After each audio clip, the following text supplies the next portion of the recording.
Hello, in this video I'm gonna show you how to boost FPS on AMD Radeon 7900 XTX. To do so, you just need to right click on your desktop and go to AMD Software. Now go to Gaming, Graphics, or you can adjust it in a certain game. So here it will adjust it in a certain game, and this setting is called AMD Fluid Motion Frames 2. It generates frames in between the actual frames that are generated in the game.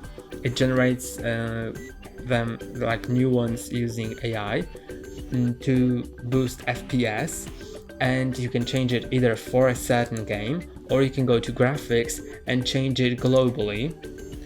Then you can change the search mode to auto, standard, or high.